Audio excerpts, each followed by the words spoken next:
Afatra taom-baovao 2024 tsy rary ny fahoriana sy ny fahantrany malagasy hoy ny ray aman-dreny ara-panahy. Fetiny farantaona sy taom-baovao 2024 olona fito namony ainy, olona 920 hafa no niraisy ny vodi-taitra sy asojy. Fifidianana ben'ny tanàna tsy misy miala eto raha tsy mivoaka ny marina hoy ny kandida Ravalomanana. Tsy misy antony ilana ny seny intsony eto amin'ny firenena. Misy mitady ametraka fanjakana tsy refesy mandidy eto Madagasikara. Manoloana ireo, ijoro sika satria lavo ny demokrasia, hoy ny Flora Valomanana Marka. Niara-nahita ireny fandikandalana sy alabato tamin'ny fifidianana ben'ny tanàna ireny sika, izay nataontsika tamin'ny volana Desambra iny. Averiko indray fa tsisy intsony zany fifandimbiasa mpitondrana izany eto Madagasikara, fa fanjakana anao didy jadona no kasaina apetraka eto, ka saritsary mpifidianana no natao teo. Tsy misy ilana ny seny, tsy misy ilana ny seny intsony, satria dia hita mibaribary fa fitaovana napetraka ny fitondrana io mba ametrahany izany fanjakana tsy refesy mandidy izany. Ako isika mba ampitovy feo ka tsy eketsika ny fisian'ny seny. Tsisy ilatsika andreo intsony, afaka didy amin'ny fatantsika. Loza miantra fa tsy mitatao intsony no mahazo ny malagasy ankehitriny. Betsaka ireo iaran-teritery ka voatery ny varom-panahy andevonana ny fahamarinana. Manjaka ny fampiororona sy ny fanehoam-pahefana tsy refesy mandidy. Takina ny amoana ireo olona nosamborina tsy aradrariny na izy na iza, hoy hatrany ny Flora Valomanana. Raha tsoriny zany dia maro ny malagasy no nivarotra ny fanahiny mba azahoana ilay raika-poka hoanina androany. Tena fanambanina sy famonoana fanahy maha-olona mihitsy, satria dia afaka namadika ny safidim-bahoaka izy. Sananao an'izany izy. Raha misy ireo samy joro dia alefan'ireo mpitondra sy atao fitaovana ireo mpitandro ny filaminana mba hampirororo ny vahoaka toy ireny miaramila sy zandary eraky ny tanàn'Antananarivo ireny, toy ireny iesika sy fampiasan-kery hitatsika tany Toliara ireny sy tany amin'ny faritra sasany ka hatramin'ny ankizy aby no lasa nijaly sy nahita fangely fireny, herisetra sy fampirorona ny vahoaka. Zay no natonga hoe tena fa terrorisme d'État zava-misy eto Madagasikara. Tsisy atenaina intsony eto. Avoaya ny namanay zay nogadrainareo tsy amin'ny rariny. Sy ireo olona sasany nahazo olona ponja tsisy antony akory. Ary tena fampisiovana, fampirorona sy fampitaorana antsika zany ka tokony hijorotsika, tokony ho sahy isika. Any zosisana nanan'ny malagasy ny fifidianana, saingy mbola nesorin'ny mpitondra fanjakana sy ny seny eo am-pelantanan'ny vahoaka. Ny ariary izany tamin'ny fifidianana ben'ny tanàna teo, ary efa samy nanambara izany ireo firaisamonim-pirenena mpanara-mason'ny fifidianana, ny Transparency International, izay miantsony amin'ny fitsipahana ny vokatry ny fifidianana ben'ny tanàna sy mpanolo-tsaina iny. Nanamafy ny Flora Valomanana fa tsy manaiky ary tsy anaiky iny fifidianana iny ny atokotiko i Madagasikara ka hijoro hatramin'ny farany.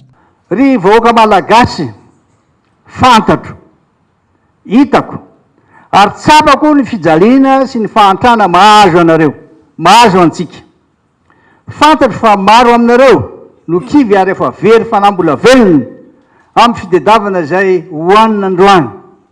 Tsy vitany zany fa na ny fotoana izay kely anananareo indray azy dia nizo aniovanareo ny safidy malalaka no nanaovan'ny mpitondra kajikajy maloto mba hijanonana izy ireo mandrakizay amin'ny fitondrana, fa tsisy akory zany mandrakizay zany.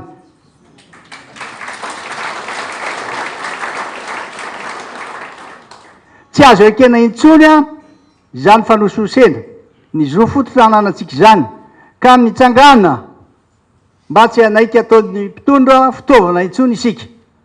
azo atao tsara ny manovany zava-misy iainany malagasy, mitaky firaisan-kina amrehetra ny fanovana sy ny tolona ametrahana fanovana izay kasaina atao. Miantso ny mpikatroka tima rehetra ny malagasy na eto Antananarivo na any amin'ny faritra ny filora valomanana ho vonina hiatrika ny tolona anavotana ny firenena sy ny malagasy. Miarana hita daholo zany a ndrehetra fa tsy izy iny ary tena tsy izy tsy hitondratsika amin'ny fandimbiasa mpitondrana ho io mbola veriko any zay ireo rehetra ireo a de midika fa tsy misy intsony ny fijerena ny tombotsoa ny voaka malagasy fa na ny safidiny aza dia natao tsinotsinony ary nitsakitsahana amin'ny nitsakitsahana zao fitondrano zao. Firenena efa gisitra sy manitra indrindra amin'ny firenena rehetra Madagasikara kanefa mbola tsy ampy an'ireo mpitondra ihany efa mahazo ny malagasy a fa mbola nalainy ray le mbo azo kely teo ampelantanany a dia ny fifidianana malalaka sy izay zomba nanany. Ka hoy aminareo mpikambana ato amintsika Madagasikara izay misolo tena n'ireo mpikambana miaraka amintsika sy ireo antoko politika hafa tsy anaiky velively ny voka fifidianana iny zavatra natao isika. Eo no ahitantsika fa any anafasa iny isika ary tena metrataka tokoa ny fatokisantsika amin'Andriamanitra fa na iny kodona na iny hiantra tsy anaiky isika satria fantatra Andriamanitra tokony atao. Ka dia eto sika antoko timo miaraka eto ny firaisan-kina itsika sy fifampatokisantsika no ahafahantsika mampiseho ny herintsika. Koa dia vonina aho mahatoky afa vonina koa ianareo hijoraka amin'ny farany amin'izany fanahoana ny fahamarinana zany. Ary voaka malagasy io dia ho tonga anaraka atsika mba hanohitra izao didy jadona miantra firenentsika izao. Miantso ny rehetra hijoro hanohitra ny jadona sy ny tsy fahamarinana ataony mpitondra ankehitriny ny tiako i Madagasikara. Tsy manaiky ny voka-pifidianana feno osoka sy ny fanodinana ny safidim-bahoaka ka hanohitra sy ady amin'izany.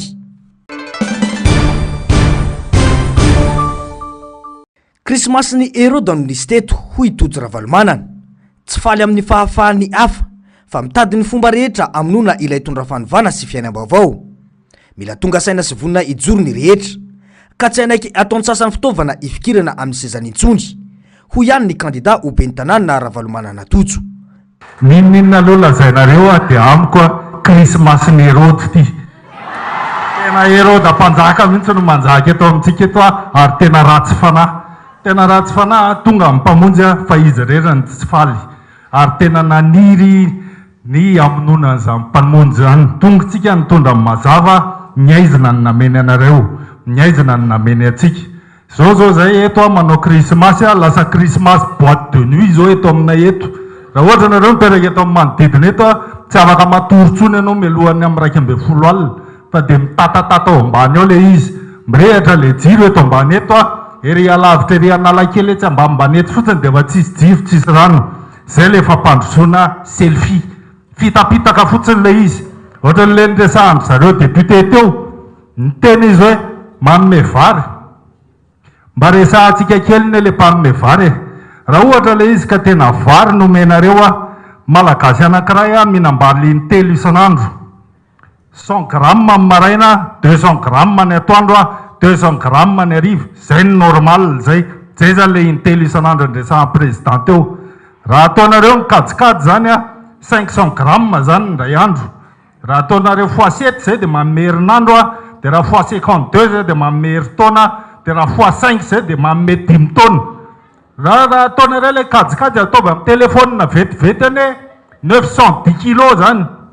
Tonga 910 kilo ve le zaraina taminareo matoa zakanareo tanana le izy tsy tonga.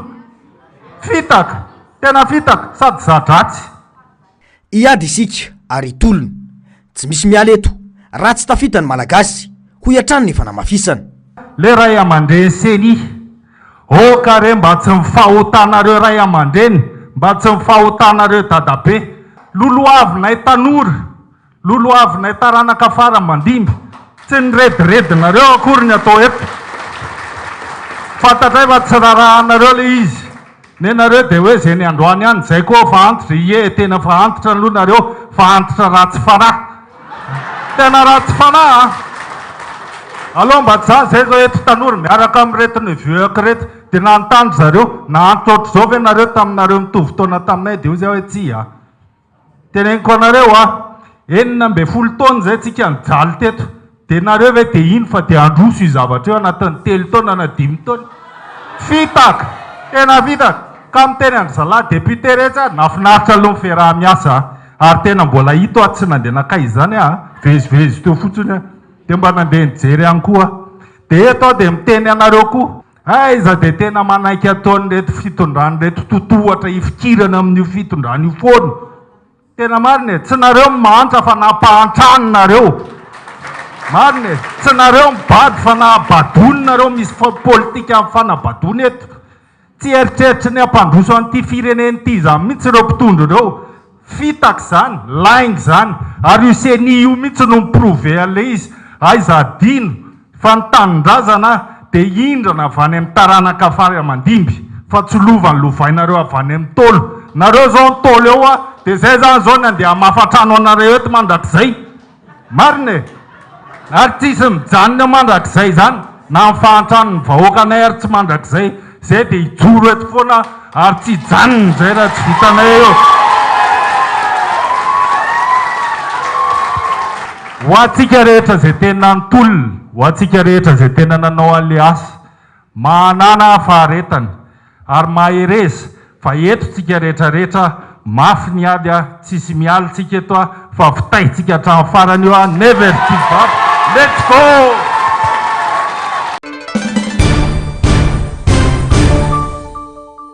aim-bahoaka ity ary fiainam-pirenena no resaka eto noho izany voniny izahay olo alaharana amin'ny tolona izay atao hoy resolom-bavam-bahoaka voafito tamin'ny anarany antokotiko i Madagasikara efa ela no nandrasana ny toromarika ao amin'ny dingana manaraka ka voaray ny afatra amafisana ny firaisan-kina amin'ireo vondrona hafa araka ny toromarika napetraka ho hatrany ny fanamafisana hijorotsika ka manolona ny tsy fahamarinana sy ny fampiasana ny lalàna amin'ny tehana ny fahamarinana eto amin'ny firenetsika dia mijoroa ho fahamarinana sy ady ho an'ny fahamarinana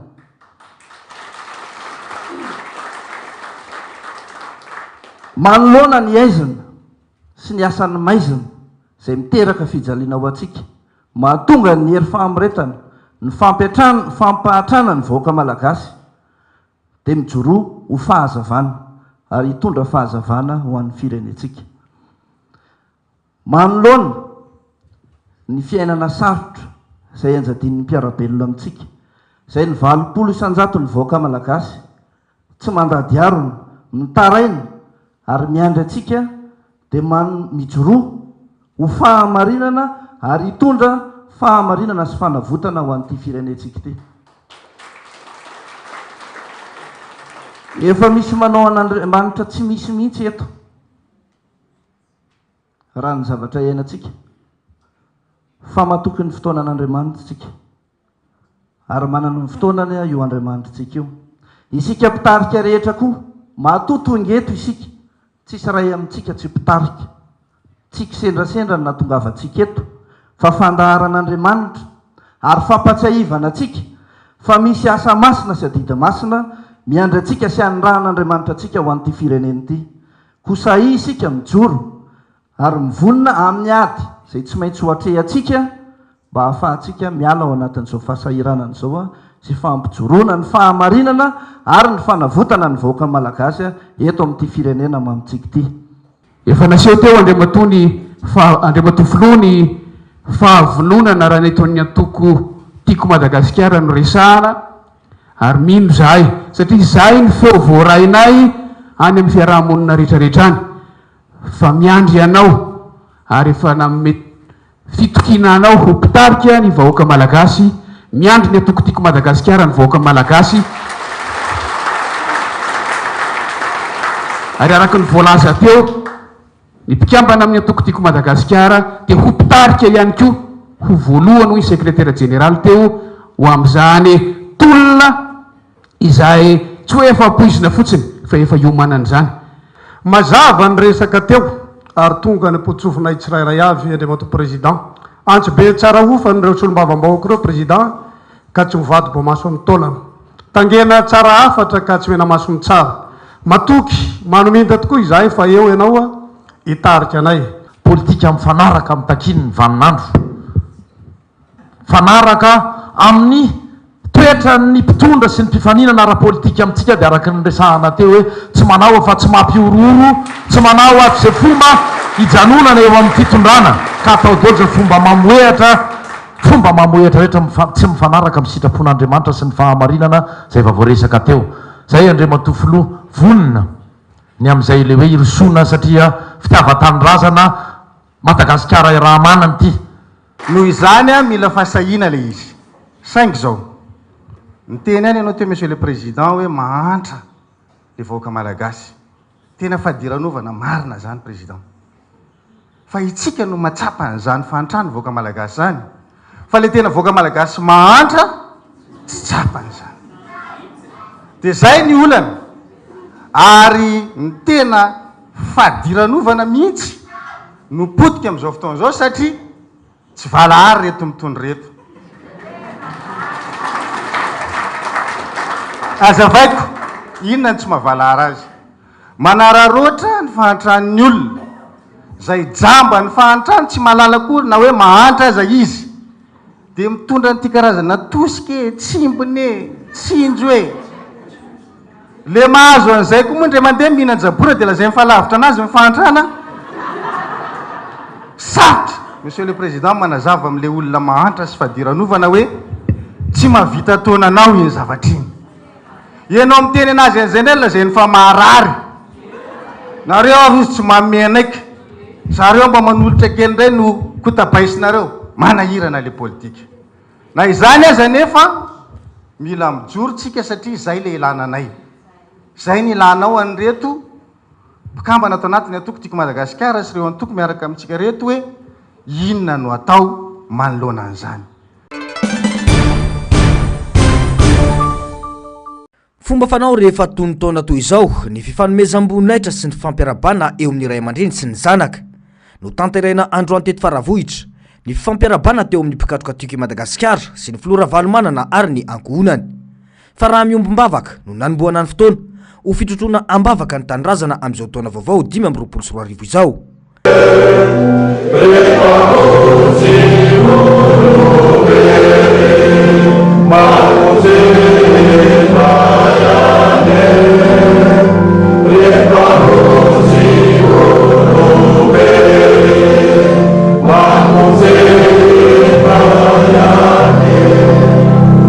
Mba ahery ianareo ka hiditra andovantany izay efa aleanareo olovana. Boky ny Deutéronomie toko faraka amby folo andininy fahavalo ka hatramin'ny andininy faharoa amby folo. Io no nakana ny afatr'Andriamanitra nandritra izany. Teny izay nampaherezana andrehetra hifototra sy hiankina amin'Andriamanitra amin'ny zavatra rehetra izay atao. Inona ary le sitrapon'Andriamanitra raha kely indrindra reto atao ao an-tsaina rehetra zany nomenantsika amin'izao andro faharoa amin'ny taona izao lay sitrapon'Andriamanitra lay lalàna saina rahantsika eto mba hidirantsika andovantany andehantsika tsy teny afa-tsy ny fahamarinana sy ny fitiavana tena izy fahamarinana. Io fahamarinana io angatan'Andriamanitra hatrany marin'Andriamanitra ka fahamarinana ny teny ary na Jesosy Kristy aza dia niteny fa izy no lalana sy fahamarinana.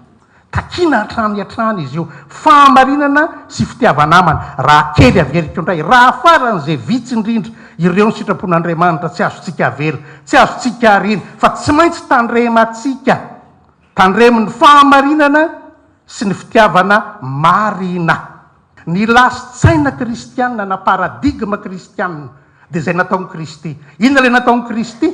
Namono ny tenan'izy nanaiky ho faty izy nanao sorona ny tenan'izy nanaiky ho faty izy hamelomana ny hafa.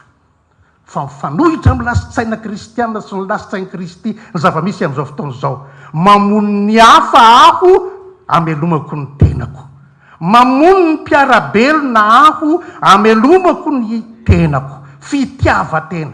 Ary zany fitiava-tena zany nitarika antsika anao tsy fahamarinana. taontsaotra ho an'ny malagasy tokoa iny taona 424 iny tsy antenana ihany keo anefa ny isiny ny fihatsarana amin'ity taona ity no ireo olana maro lafy iaraka hiatrika izany isika ary joro amin'ny fahamarinana koa ny filora valomanana marika faly ary tena faly miaraka aminareo eto izay menakavy kely reto ny fahatongavanareo maro toy izao dia manambara fa misy tokoa ny fiarahantsika fifampatokisana ary ny fifandraisana amintsika samitsika koa dia adiditsika ny mizara sy mitondra zay teny zay hoe manomboka masoandro androany amin'ity volana 524 ty dia antoka anteritsika fa tena atahotra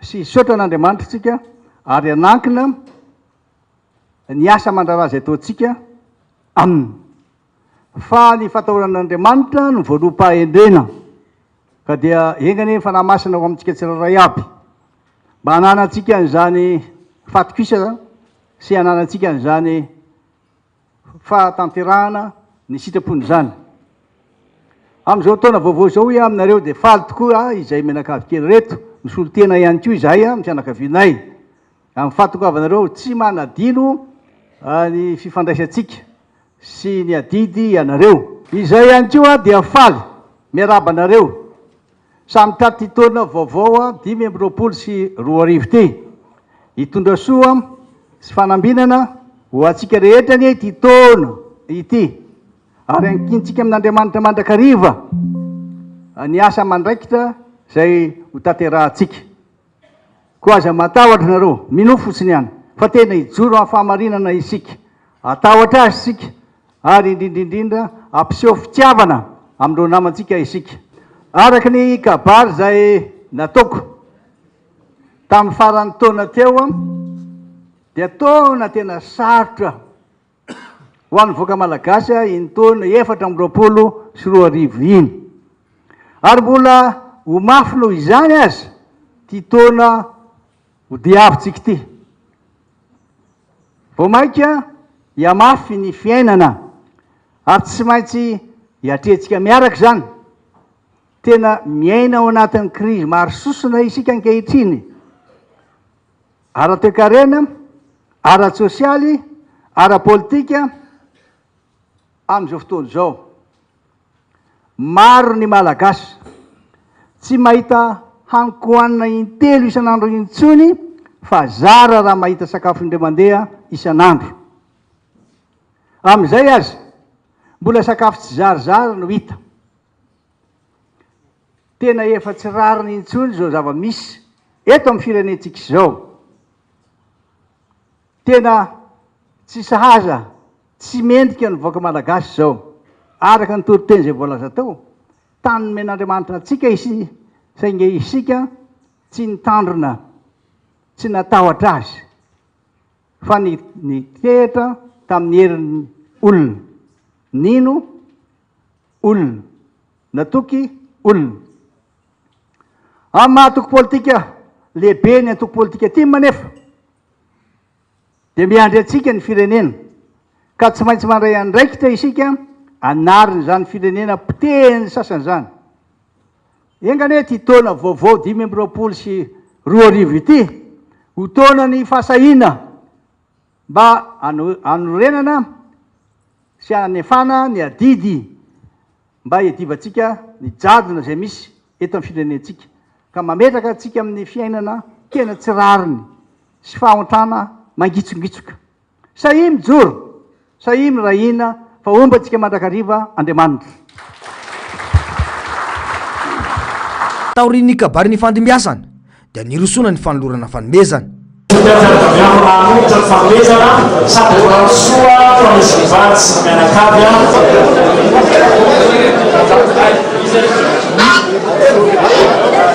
teny firarintso ho anisam-pianakaviana tsy ho an'ireo tonga teto ihany no nataony neny ny ravalomanana lalao fa ho an'ny malagasy iray mantolo mazava ny afatra avy aminy dia ny anankinan'ny fiainan'ny sampianakaviana amin'Andriamanitra Atsika rehetra tratony taona vaovao 2020 sy 2020 enikazy amboninahitsy zay mianakavy tonga nanosonanay ianareo matsiary hoe zanaka sy ray aman-dreny isika miombona ampitiavana ary dia makasitrana indrindra tamin'ny fanomezana noentinareo hita hoe natolotra ampitiavana dia raisina ny ampitiavana Andriamanitra no hamarika antsika rehetra dia nirano tolikeny Deutéronomie toko faraka amin'ny fahavarana raha hoe Jehova ilay milalana anareo izy miaraka aminareo tsy afoy nasaraka atsika izy aza matahotra na mivadiko ho an'Andriamanitra rehefa voninahitra.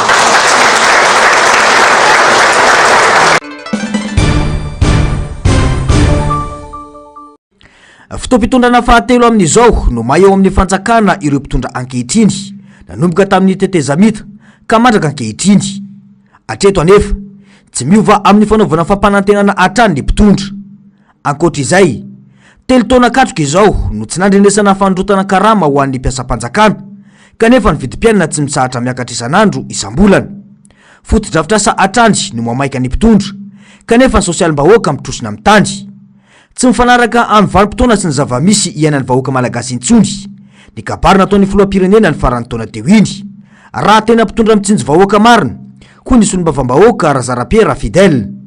Ny kabarin'ny président iny atao hoe kabary diso daty zay zany azo ilazana anazy raha tany amin'ny 2019 izy no kabary ohatran'ireny dia mety hoe ho an'ny 2020 fa tsika kabary ho an'ny 2025 2024 na ny mot na ny vocabulaire ampiasaina zany diso tsy hoe diso tsy pelina diso daty diso taona ahoana moa ny tenenany ray fotsiny ohatra ameko anareo dia tsy te hiditra amin'ny zavatra betsabetsaka zavatra anankiray gasy a vary ny foto-tsakafony gasy rehefa miteny ianao taona zina midikan'izany a vary zany sakafo zany ahoana ny tenenana président république hoe taona zina ny 2020 nefa ny sopotry Madagasikara tsy sorana amintsika miteny zao nandritra ny ray volana sy tapan'izay tsy possible zany dia sève midina any izy dia mijery mbadanao midina any MPC 15 Valle Mariana midina any MPC 23 midina mijery an'ireo na ny ormay ary tsisy rano dikany a tsisy ormay zany ange dobo-drano satria zay maha ormay anazy mbola tsy vita aménagement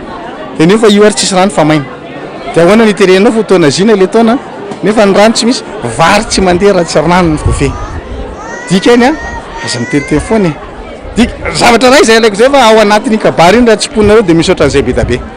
Madagasikara ny firenena mitazona ny laharana voalohany amin'ny fahantrana aty Afrika ho an'ny taona 2024 raha ity tatitra an-gazety navoaka ny France Info tatitra izay mampametra-panontaniana manoloana ny fahazahoan'ny filoha malagasy voalohany amin'ny fahaiza-mitarika ara-politika aty Afrika ny tena olana goavana hoy ny faneho-kevitra dia tsy mifantoka amin'ny fotom-pivelomam-bahoaka sy ny tena laharam-pahamehan'ny firenena sy ny mponina ao aminy mpitondra fa aitraitra sy aingo ambony tsikoko fotsiny hatrany no atao.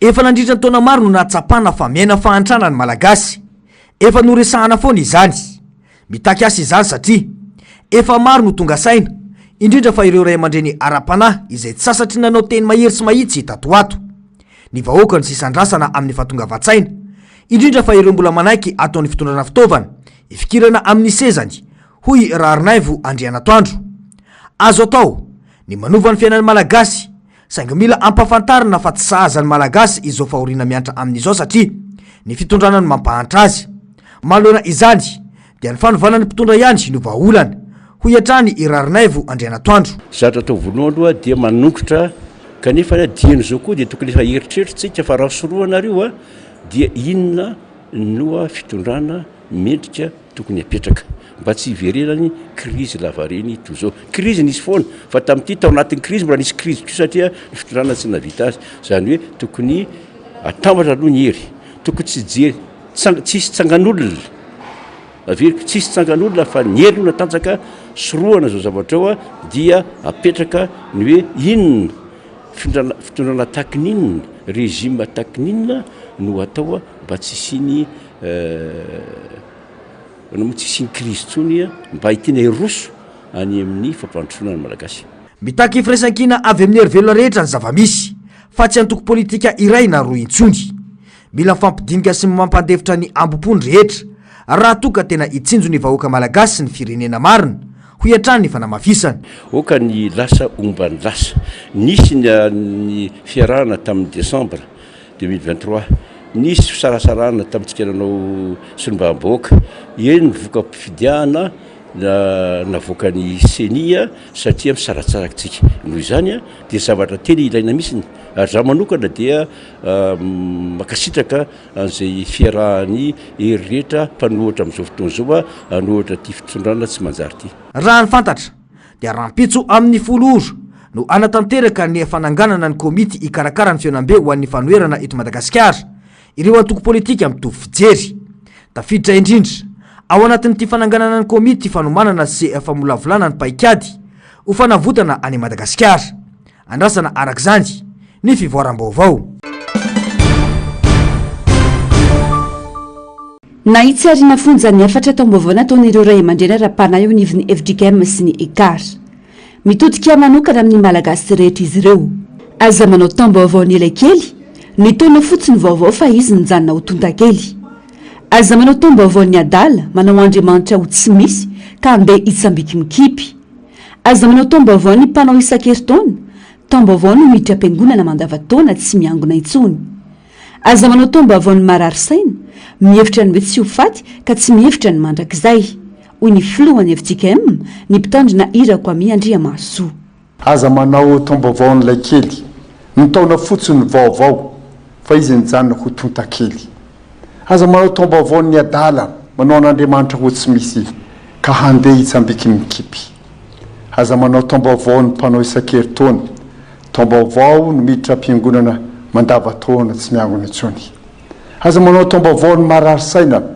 mihevitra ny hoe tsy ho faty ka tsy mihevitra ny mandrakizay fa manaova taom-baovao ny mpianatra Kristy ny taona vaovao izy efa olom-baovao raha teo Jesosy no anatiny ao izy mihavao isan'andro mpanoty izy fa mahay mibebaka ka tsy mety ho tontany ota Kristy no antony havelomany ny fahasoavany no ianteherany ny fanahy ny ekeny tarika ny fitiavana no hery manetsika ny fahamarinana no ataony filamatra ny fanenjena tsy mampiemitra azy ny voninahitr'Andriamanitra no loloaviny atampony loha tsy rary ny fahoriana sy ny fantrantsika malagasy ho kosa ny cardinal Désiré Tsarazana samy tompona andraikitra isika amin'ny fiainan'ny hafa aoka tsy fanidika andraikitra na ny madinika na ny vaventy tsy mety ny milamintsaina amin'ny fanaovan-dratsy raha ny fanamafisany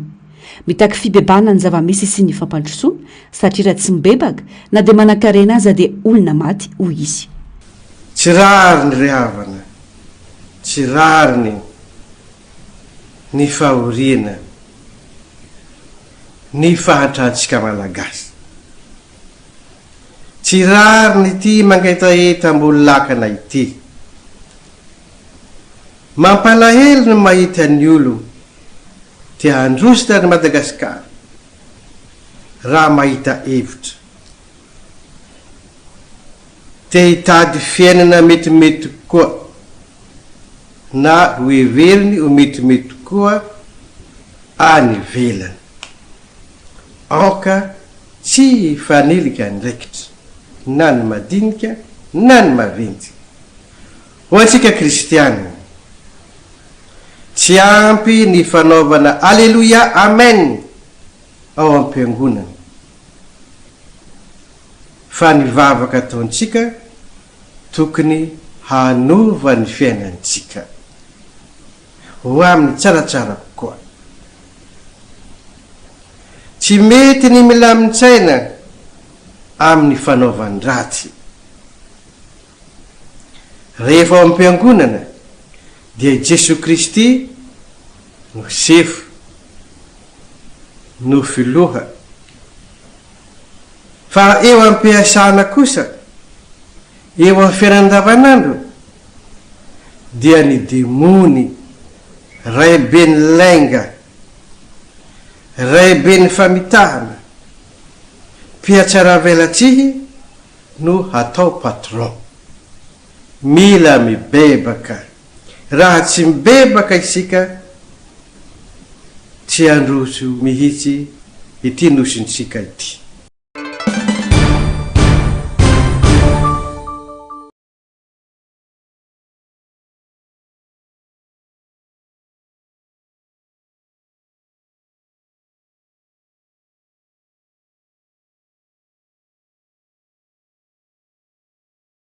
na iza miaina sy mahatsapa fa olo-pirenena dia manana andraikitra feno ho any ny tanyrazany. Mafonja ny afatra nataon'ireo ray aman-dreny ny ara-panahy tatoato, saingy tsy tokony hijanona ho afatra fotsiny ihany izany fa mitaky fandraisana andraikitra avy amin'ny tsirairay. Afatra miantefa any amin'ny rehetra ireny, koa samy tokony andray anjara tandrify azy ny tsirairay, indrindra fa ny tanora izay latsaka ao anatin'ny olana maro lafy ankehitriny, kanefa dia lazainy fa izy ireo no avy ny firenena. Tsy miandry rampitso na iandrasana fotoana intsony ny fandraisana andraikitra izao, fa ny rehetra no mila mitsangana sy mijoro rehefa samy mahatsapa fa miletika ny firenena, ary tsy sahazany malagasy ny fahantrana ho iatrany ny faneho-kevitra. Ny afatra ara-panahy miantefa amin'ny olombelona tsirairay avy. Raha na defa afatra zao fivondronam-beny eveka dia tsy ho an'ny katolika irery ihany fa ho an'ny olona tsara sitrapo izy ireo. Raha na defa afatra ny FJKM tsy ho an'ny mpino FJKM irery ihany. Zany hoe ny olombelona dia misy mizara mazava tsara izy, manana vatana izy, manana saina, manana mpanahy. Ka noho izany ny afatra iny zany miampita ho an'ny rehetrarehetra. Dia olona izay ny tenin'Andriamanitra izay manatsofina ianona aoka izy ihany. Zany hoe ny fianona rehefa miainy olona anankiray dia mandinika izy hoe miantefa amiko ve zany afatra zany, fa io na iza dia iantefan'ny afatra avokoa. Ka ny afatra dia ozy izy ny fitenenana hoe mba tsy ho toy ny rivotra dia vita fotsiny eny fa inona no asaka tokony ho ataoko rehefa avy eo. Mafimafy ny afatra na no an'ny fiangonana katolika no an'ny fiangonana FJKM na iza fa tsy le amafy ny afatra nefa no inona fa rehefa azo le afatra dia ahoana nafana mamadika an'ilay afatra ho asa. Satria izay nataon'ny Kristy teto ambonin'ny tany ho an'izay mpino kristianina, tsy nanao zavatra fa izy fa izy mihitsy no ohatra velona. Zany hoe ny leadershipn'ny Kristy zany dia leadership hoe izy no mitarika ny olona, fa tsy miteny fotsiny izy mandehana fotsiny ihany dia ataovy izay tianareo atao, fa izy mihitsy no ohatra velona. Ka izay mba tsy hoe ho afatra fotsiny izy ireny, fa tsy hoe tsy manao politika akory mitondra fivavahana. Fa tamin'ny andro Masinda Augustin mazava tsara mihitsy ny hoe mizara roa ny fanjakan'Andriamanitra sy ny fanjakan'ny lanitra. Ka io mbola eto ambonin'ny tany mitondra fivavahana, noho izany misy anjara birika hoento mitondra fivavahana amin'ny politika eo amin'ny firenena misy azy. Tsy mitsaha mitombo ny tany tsy fanananasa eto amintsika raha ny fanadihadiana. 700 n'ireo tanora 12 ka hatramin'ny 30 taona tokony hiasa no tsy hanasa ho an'ny taona 2024. Miteraka fahantrana ankapobeny eto amin'ny firenena izany. Raha ny tarehimarika Atranomantsy dia 2.7 ny malagasy no nahantra tamin'ny taona 2024 ary tafakatra raika amin'ny 20% izany ho an'ny taona 2022. Mila fandraisana andraikitra ny rehetra fa tsy resaka fotsiny ihany ny fanavotana izao zava-misy izao ho iatrany ny fanamafisana. Olona fito namony nandritra ny fankalazana ny fety ny farantaona ny 3 Desambra sy ny taom-baovao 2024. Efatra tamin'ireo no maty tao amin'ny hopitaly, 3 kosa namony ivelan'ny hopitaly. Nanatombo ny tarimarika raha nitady tamin'ireo olona noraisina an-tana nandritra ny fety tamin'ny eritaona lasa toy izao tao amin'ny hopitaly Giera raha nitatitra nataony tompona andraikitra androany. Mananika ny 720 ireo olona nozahana tao amin'ny sampandraraha vonjimaika na ny service des urgences ka 20 tamin'ireo no tsy maintsy notazonina. Ankoatra izay, mitotaly 7 ny loza tena nivon'ny tokantrano 3 Desambra raha toka 13 zany ny 2 Janoary. Olona 350 no nila fitsaboana ka tonga tao amin'ny sampandraraha famelomanaina ny 3 Desambra ary ny 2 Janoary 2022 ka 1 tamin'izy ireo no tsy maintsy najanona. Nisy lozam-pifamoivoizana misafolo ny 3 Desambra lasa teo raha toka 4 zany ny 2 Janoary. Olona 5 kosa no tratry ny koma itiliky na ny amamona be loatra. 4 no saika amontena ary 3 tratra ny fanapoizinana ara-tsakafo nandritra ireo 2 andro ireo. Raha jerentsika ny antotanisa voaray tao amin'ny service des urgences zany dia miisa 720 ireo olona natao consultation ny 1 sy ny 2 Janoary 2024. roa amby roapolo a no tsy maintsy a mitazomina tato amin'ny hôpitaly na hoe hospitalisena izany ary efatra no maty a tato amin'ny hôpitaly raha toka telo kosa no maty tany ivelany. Ankoatr'ireo nitrangana lozana accident collectif ihany koa ny maraina ny 2 janoary sy androany 2 janoary teny tsary lalàna ka noraisina an-tanana atao amin'ity hôpitaly ity. Saika efa nahazo fitsaboana avokoa ireo tradoza tamin'izany nisy olona iray namony ainy nandritra ireo loza samy hafa ireo. Ny maraina ny 2 janoary dia nitrangana accident collectif teny Mandromeny. Olona anaky efatra no olona anaky telo no misitraka fitsaboana aty amin'ny hôpitaly amintsika nyteny io efa misitraka ny fitsaboana sahaza azy izy telo ireo fa ny anankiray kosa moa zany no tsy tanany eny fa nidasony fahafatesana tamin'ny andritra ny ilay accident. Anio 2 janoary maraina teo ihany koa dia nitrangana accident collectif teny amin'ny galana tsara lalàna ka olona anaky 5 no naratra tamin'izany rehefa aty amin'ny hôpitaly izy ireo amintsika miresaka io ary efa misitraka ny fitsaboana sahaza azy. Misy safony ny andro tsy fiasana amin'ity taona 2024 ity. 7 amin'ireo no tafiditra ao anatin'ny andro tsy fiasana kanefa andresaka raha marajerena ny almanaka. Ankoatra ny fety ny taom-baovao, andro tsy fiasana ry tafiditra andavanandro alakamisy ny 2 Mey izay fety ny asa amin'ity taona ity. Mbola andavanandro alatsinainy 7 Mey no ankalazan'ny mpino kristianina ny andro ny akarana ny Ascension.